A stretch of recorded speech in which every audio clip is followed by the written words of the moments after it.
So Debrief gang, you already know the drill. Get comfortable. Let's get into it.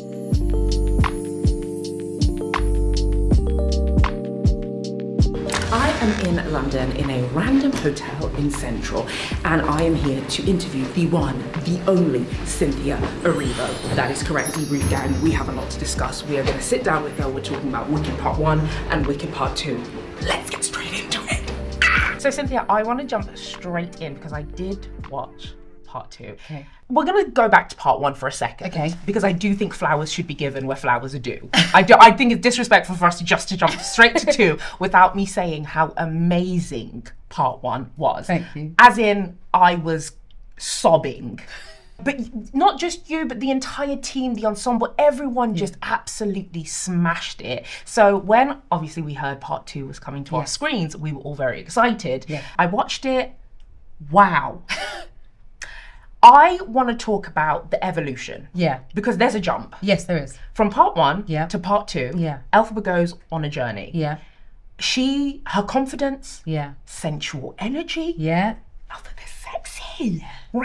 You know? She goes on a journey, Yeah, even very like much so. costume changes. Yeah. Talk me through that evolution from leaving us at Part 1 and picking us up back at Part 2. What was Yeah. that like for you?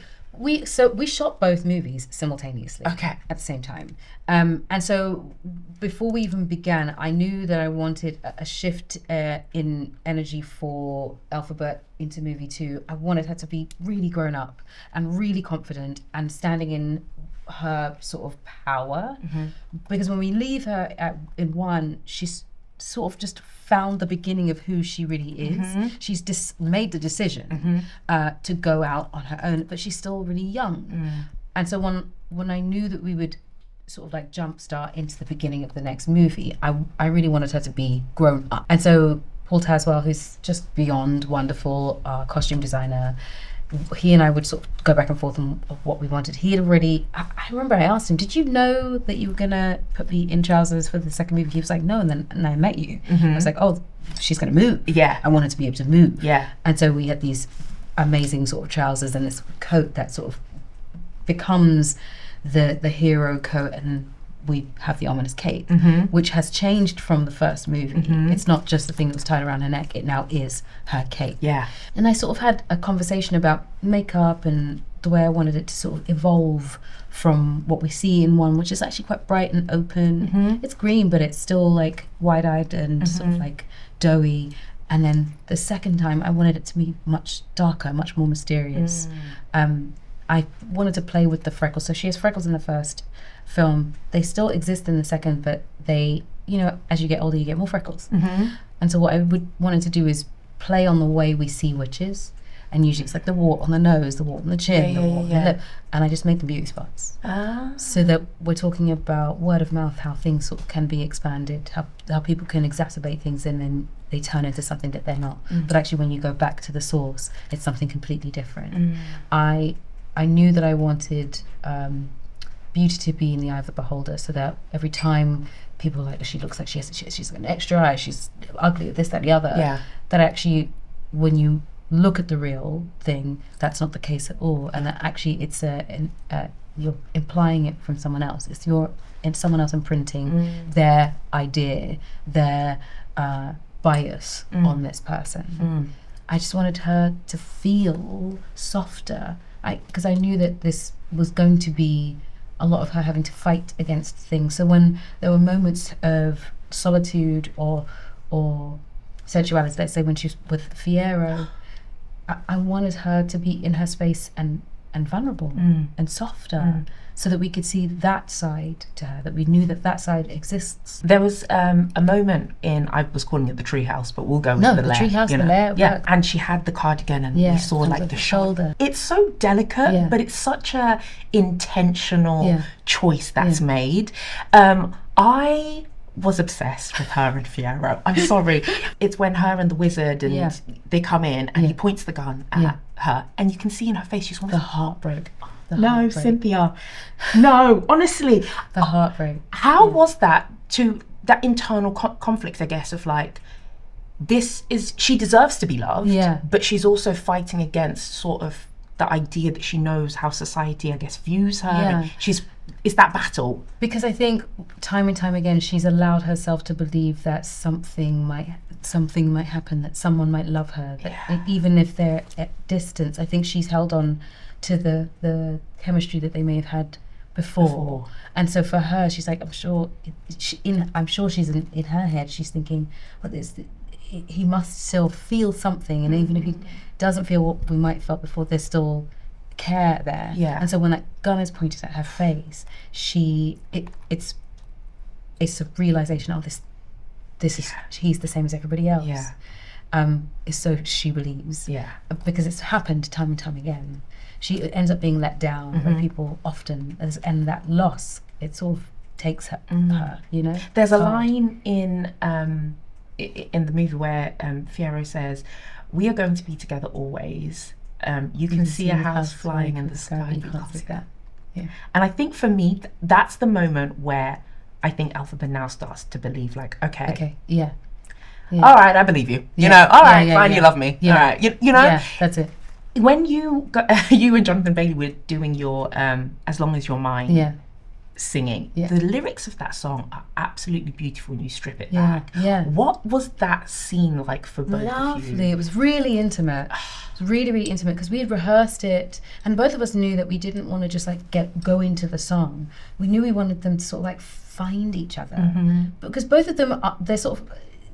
This is the first time they've been alone together for a very long time, and they're sort of just rediscovering who they are. Is this gonna work? Does this make sense? He's in her space. He's just discovering for the first time how she lives. How she exists. He's sort of enamored by that, but it's like, this is the part of her that he's not known, he's not seen, he's not, been used to, and now they both have to make a decision about what this might become, what this might be. And so we both wanted to just like take time with that. There's the very beginning of it, he takes her cape off, and both he and I thought, Johnny and I, we thought that was such an intimate thing to do, because the cape is a representation of her sort of fight, the weight that she's carrying, the superhero, the fight that she's having to take on, and no one else has touched that cape. It's hers. It's her uniform, and so we thought, well, wouldn't it be such a sweet thing, an intimate thing, for him to be the one to help her take it off? And I was like, that was just such a great idea, such a wonderful display of intimacy. To be like, I'm going to help you take that off. And it's the only thing that happens for a reading. Then they leave each other, and she parts, and she's like, I can't, because I was like, what if she just, that's it for now. I can't, I'm still processing what's going on. And they just sort of circle each other for a while. The choreography with that, circular. They miss each other for a little bit until they have to meet. And I guess that's kind of representative of their relationship. It is. They keep missing each other. They keep misreading the signs. They won't admit what they're feeling until they look each other in the eye. Until they're in that moment. I want to pivot ever so slightly. I'm not going to lie, the line annoyed me a little bit, Cynthia. Did you want to be in a cage? I just feel like, who are we angry at here? Well, that's the thing. Who are we angry at here? But that's the thing. I feel like it says a lot about the story and what we're saying. We saw I think Elphaba, I like to call her misunderstood. Heart is in the right place, intention is in the right place. When you were, I guess, going through that process as an actor, and I guess you're filming the movie at the same time simultaneously, you've got this doe-eyed version of Elphaba you're dealing with on one side, and on the other side there's kind of like a bit more of like a she's been through stuff now, and people have done her they've done her wrong. What was that like, as I guess, for you, in terms of like mentally trying to balance that whole thing through it? Because I think there's such a, I don't even know if it's mindfuck is the right word. No, it was a little bit, but you sort of have to figure out. So the time we had before we started shooting was really helpful because we did a couple of rehearsals just to figure out what the through line was, what the arc was, because I needed to know where she ends up and where she starts. So she's starting where we meet her in the first film. Then I have to know, and the middle is Defying Gravity. Then what is the end? So how does she get from Defying Gravity to the end? Now, if she's been away, if the decision is I'm going to go and I'm going to do this fight on my own, if you can't come with me, then I know that I have to do this on my own. So what is that journey between Defying Gravity and, let's say, No Good Deed? Before we get to because I believe after No Good Deed there's a restart before we get to Forgive, right? And so I just sort of was like, what is her emotional arc? And I realized from Defying Gravity, she goes through a series of losses. Yeah. The whole of film 1 is technically a series of gains. She gains a friend. She gains another friend. Madame Morrible becomes a tutor. The Wizard of Oz, even though she is let down, she sort of gains the opportunity to meet the Wizard of Oz. All of these things happen. And then she has to let some of that go. But she also gains something in herself. When we meet her in film 2, in For Good, we fly in obviously with her, and she's like this superhero, and it's like badass, and she's like strong, and she's in her power. But then from there, we watch her lose a lot. She loses her sister. She loses what she thought was a good thing with the lion. That gets snatched from her. Pulled away from her. Yeah. She loses the wizard completely for good, because I think she still holds on to the hope that he might change. Yeah. But when she realizes, oh no, this is more sinister than I realized, that's gone completely. She loses a friend. She loses Glinda. She loses, and towards the end she feels like she loses Fiyero. And that's just tough. And so by the time we get to No Good Deed, all of that has led to that loss. I said to someone, her arc literally is like a peak. She gets to the top of the mountain and she has to come all the way back down. And it's such a beautiful, beautiful story, because it's something that I watched when I was a child, you know. But even as I've grown up, and I still resonate with so many elements of Wicked. I want to know, what did you guys do when you rapped? What was the last day of rapping like? My last day of, because I was the last one on set. My last day, I think they just sort of made up this very last scene, because one of the last things I did was Defying Gravity.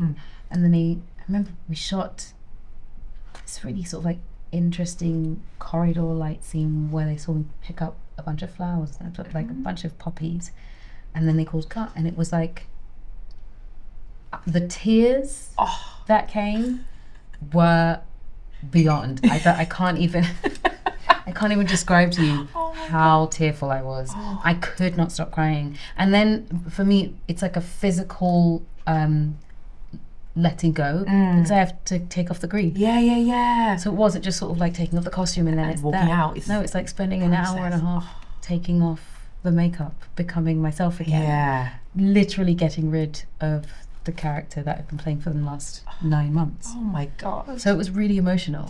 Really emotional. Friends turned up. They were like, I wanted to make like cupcakes for everyone, and cakes for people, so I bought a bunch of things, and they were like balloons everywhere. It was just so sweet. It was really, really sweet, because we spent so much time together, you know, so it was a lot. Oh my God. Very, very emotional. Well, thank you so much for the gift that is Wicked. We all hold it very dearly to us. And I want to get into our chaotic part of our segment. Let's get chaotic. We're going to be real quick, real fast. Okay. Don't think about it. I'm ready. Answer freely, right? I'm going to take a sip. Okay, take a sip. Let's go. Health is wealth, of course. But what is your guilty food pleasure? Potato chips, crisps. I say it both ways because Americans say potato chips, we say crisps. I like that. What gives you confidence? Oh, when I have my nails done, I don't have to have anything else. Just as long as my nails are done, I'm good. A click and a clack and we're ready to go. Period. That's what I want. What's your favourite meme to quote? Mine is joggers. Oh, we did it, Joe. We did it, Joe. That's a good I love it, because that is my life. Right now. We did. If we get to the end of it, we did it, Joe. We did it. One win at a time. Yes. What was the last 5-star book you read? Oh. Oh. Onyx Storm, I think it is. Ooh. Okay. Rebecca Yarros. The whole series. As one of the greatest vocalists Yes. to ever live, who is your Mount Rushmore of vocalists? And I mean just vocalist, not performer, not Okay. writer, just vocalist. I need Okay. 4. Aretha Franklin. Yep. Whitney Houston. Celine Dion. You know what I'm going to say? This is a left field one. Please. Layla Hathaway. Okay. I thought you were going to say Brandy. Oh, can I have 5? You can have as many as Then you Brandy. want. Okay. Favourite Brandy song? Never Say Never. Good. Yeah. Have you ever for me? I Oh, know. but have you ever? It's the layers in this. But actually, Okay. on the corner of First and Love. Oh. There's another song. Cause there's a work, I'm a work in progress. I'm a secret little flower. I'm a thing that I'm getting stronger with every hour. I forget what song is called. It's so beautiful. You're beautiful. Fast, really Okay, fast. Fast. Okay. You and Ariana's vocal blend, amazing. Who would you love to duet with? Brandy, easy. What was your I've made it moment? We just showed it in Paris, and there was a crazy moment where the entire theatre started chanting my name, and that felt like, whoa, I think I've made it. No, babe, you made it. If you had to give an impromptu niche presentation on anything today, what would it be about? The power of wearing a heel. Oh, And how to make them. Are you a rule breaker or rule follower? A complete rule breaker. Period. And lastly, what is your go-to dish to cook? Oh, jerk salmon. Jerk salmon. I thought you were going to say tofu. You love tofu. But I like cooking for other people. I'm actually good at cooking. I just don't like cooking those things for myself. I see. I'm taking that as my official invite to come to your house for dinner. Thank really you. good at that. Thank you so much for joining us. Love you so much. You too. And have a great run of the rest of the press run. Yeah. Oh, we did it. We did it, Joe. We did it. Oh my gosh. Thank you so much. You were so much. We did it. I love her. Wait, is it that? Is it that? Yeah. We're so good. Oh my God. Thank you. I love her.